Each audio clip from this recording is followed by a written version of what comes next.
when they start to flake on you, and you say, wow, after that. Just wow. Nothing else. Don't do that. Don't do that. Don't do that. But anyway, what would you say, after that then? So me and Charlie had an experience over. Did you say wow or did they say wow? You said wow. That's pretty funny, but real quickly, just to be clear here, you've arranged a date. She either just straight up didn't show up to the date, or she canceled. She canceled. Okay, so if she canceled, like I said, I recommend just tossing like hey, can I get your number? And if she's not, number at that point. Oh, and alright. So if you have a number and she cancels, then you're at a fork in the road. Okay, you can either continue this seriously and try for another follow-up, or you can have some fun.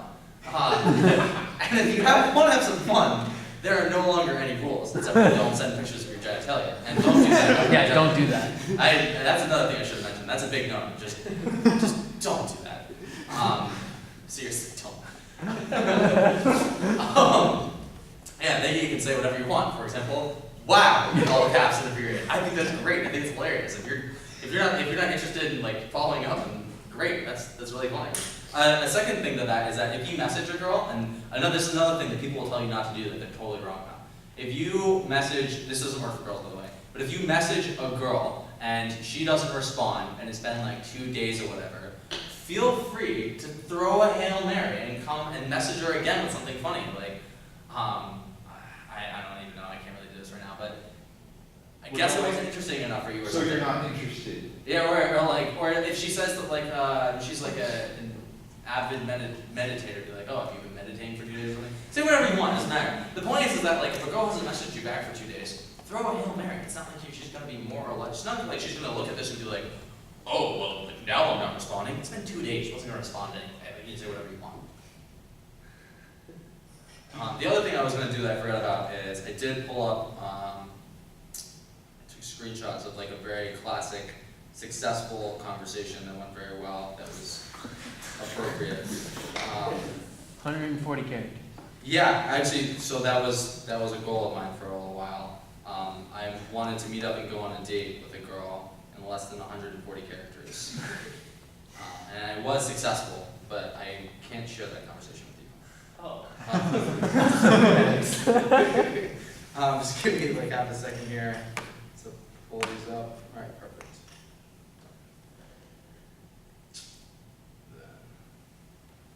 That's the best way to do this. I'm going to message them to Adam, that's what I'm going to do. And then I'll pull them up on his computer. That's whose laptop I have, right? This is Adam's laptop?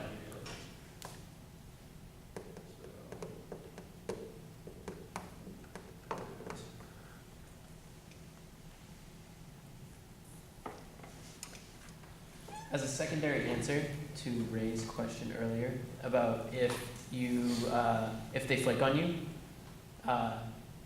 so you said like, try to get their number and that's good too, but either you're in the case where you already have their number or whatever. If there is no rescheduling that happens, if you're like, okay, well, cool, what about this Friday? And she says like, no, I'm not free then, and doesn't suggest a time, like doesn't particularly try to work with you to reschedule, she's not interested, go away. Like, just don't worry. Or he or she is not interested. So like, if the reschedule doesn't happen, like try to reschedule. And if they're like, for whatever reason, they say no, like it doesn't even matter what the reason is. If they're not working with you, move on. So that is the thing. This is a great example of sort of something that followed everything that I just talked about. So this was a really cool girl. Her name was Claire. Were you in Pasadena? What? Were you in Pasadena? No, I was actually in Boulder, Colorado for this one. But her name was Claire. She was a couple blocks away from me at a bar. It was pretty late. This is her third picture. As you can see, she has 6 of them, so one more than I recommended. But her third picture is her doing something cool, shocking. And her bio is, I just moved here. I work 10 hours a day, 7 days a week. Be someone I can have good times with over a morning coffee or maybe a late night beer. So it's conversational. It tells you who you are, what you're doing, and what you're interested in, right? Awesome. So my response was this: care for a late night beer. And it was pretty late at night at this point. And she said that would be cool. I'm working until probably 9:30. I guess it was maybe around 8. I said, cool, where do you work? And she said the Colorado Democratic Party is still working.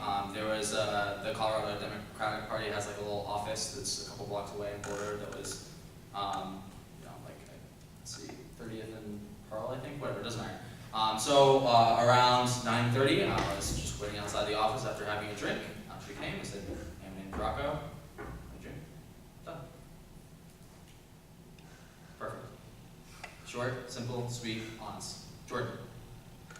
What would you change about Tinder as a service, I guess, having used it for a while? So if anything, I would have a way to, and this, I'm not really sure how you would execute this super properly, but there should be a way to have a general rating, like an Uber driver, based on like conversation and experience, right? So like if you, for example, there are definitely girls who use Tinder to get free meals, and like, it's pretty shitty, because they tend to prey on guys who generally they typically wouldn't match with. I would imagine that it's pretty easy to probably have like a rating algorithm of some kind, just 4 out of 5 stars after you've shared like X amount of messages with them.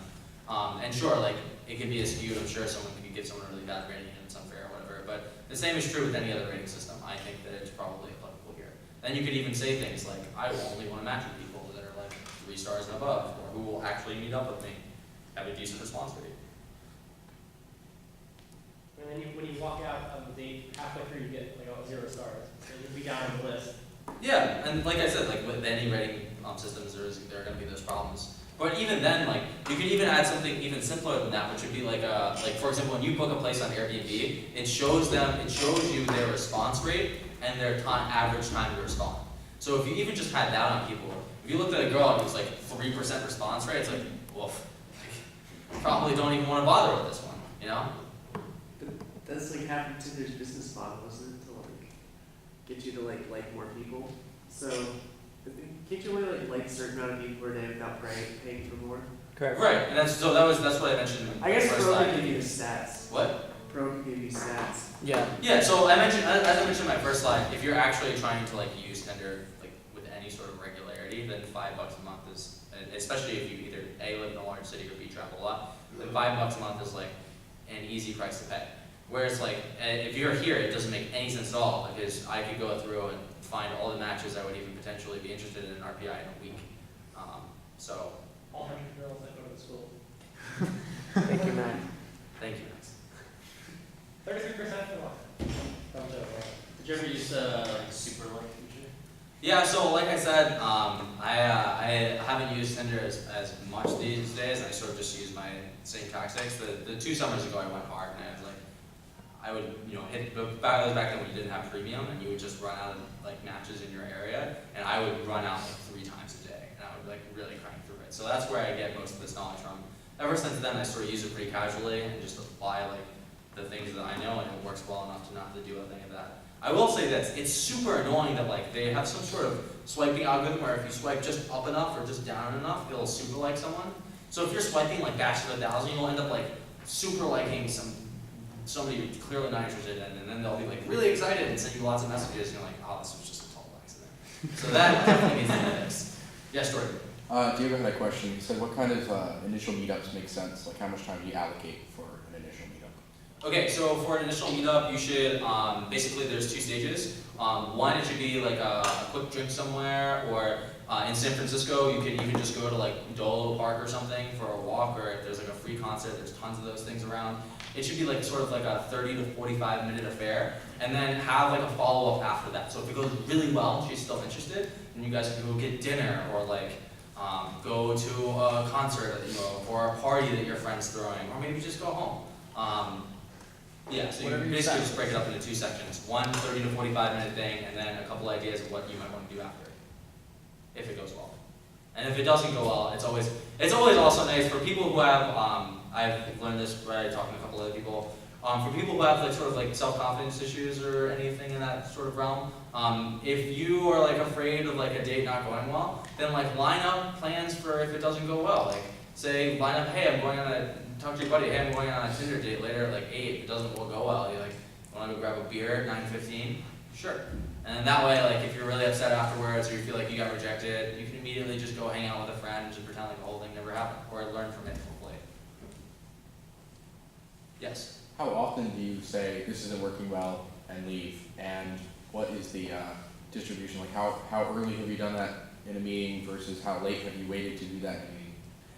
So I really don't do it very often because most of the people that I meet up with, I have like this relatively strongly vetted. Like, if a girl looks like she is portraying herself in a light that I don't think is accurate, then I'll ask for a Snapchat. I'll send her a couple of snaps to like confirm that this is what I'm working with. But Word choice. For example, if I get there and the girl is just nothing like what she looks like in her photos, I will go up and introduce myself and leave. And I have done it before, like within 10 seconds sort of deal. Like just walk up and sort of say, hey, don't want you to be waiting here forever. This isn't gonna work out. And sometimes they'll ask why, and I'll just be honest. Like, really, you should probably update your pictures. It really just doesn't look like you. Yeah.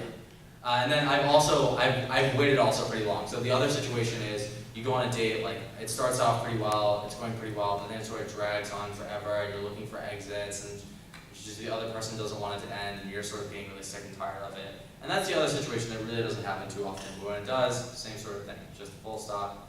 Hey, I'm sort of done here. Have a good night. And again, like, a lot of people, they'll stress out about what they're gonna say to these people, or like trying not to hurt their feelings, or have it not be awkward. Dude, you're about to never see them again. Who cares what your delivery message is? And then 10 years, you found out that you're sister-in-law. That would be bad. What else to say You about messed that? up that one night and you left in 10 seconds. Mhm. They're like, yeah, I mentioned that one night I messed up. And they're like, yeah, that wasn't me. That was a different Rocco Del Priore. Yeah, with my name would be a little hard to get away with, but yeah, I don't know. I would tend to hope that there are enough people in this world that that's not going to happen. Who else is on the Google Hangouts, by the way? I'm really happy and surprised. You have Dan, Devin, Diogo, Kevin, and me. And Adam, because you're on Adam, so. And of course, Adam. So. But, So what do you think is attributed to your like success like the most? Like Tinder or so I'm assuming like your success you experience on Tinder, you experience that same sort of success like not on Tinder. I feel like those are pretty I mean, honestly, they're two very different platforms. So, for example, You're like, I'm